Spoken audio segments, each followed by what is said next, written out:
زبردست نیوز کی جانب آپ کو بتاتے چلیں دوسرے شہروں میں سفر کرنا اب مزید مشکل ہو گیا ہے۔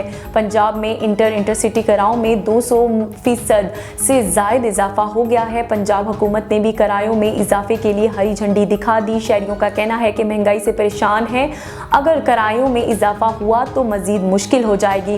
لاہور میں بڑھتے کرایوں سے پریشان شہریوں کا مزید کہنا ہے کہ پہلے ہی مزید مہنگائی کی چکی میں پس رہے تھے، اب کرایوں میں اضافہ کر کے عوام کو مزید بوجھ ڈال دیا گیا ہے۔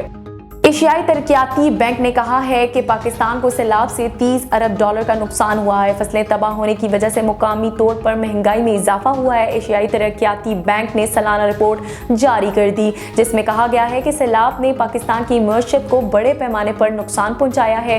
رپورٹ کے مطابق سیلاب کی وجہ سے پاکستان میں فصلوں کی بڑھتی تباہی ہوئی ہے۔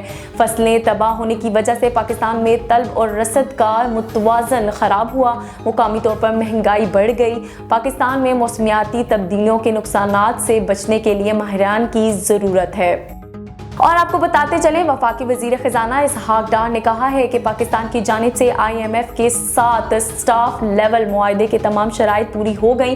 امید ہے کہ IMF کے ساتھ جلد معاہدے ہو جائیں گے۔ ایک بیان میں وفاقی وزیر خزانہ اسحاق ڈار نے کہا ہے کہ سعودی عرب اور UAE نے فائنینسنگ کے بارے میں IMF کو آگاہ کر دیا ہے۔ اسحاق ڈار کے مطابق سعودی عرب کی جانب سے پاکستان کو $2 ارب اور UAE کی جانب سے $1 ارب فراہم کرنے کی تصدیق ہے۔ وفاقی وزیر اعظم کا کہنا ہے کہ پاکستان اور IMF معاہدے کی تمام شرائط پوری ہو گئی ہیں۔ امید ہے کہ IMF جلد سٹاف لیول معاہدے کر کے ایگزیکٹو بورڈ سے منظور کرائے گا۔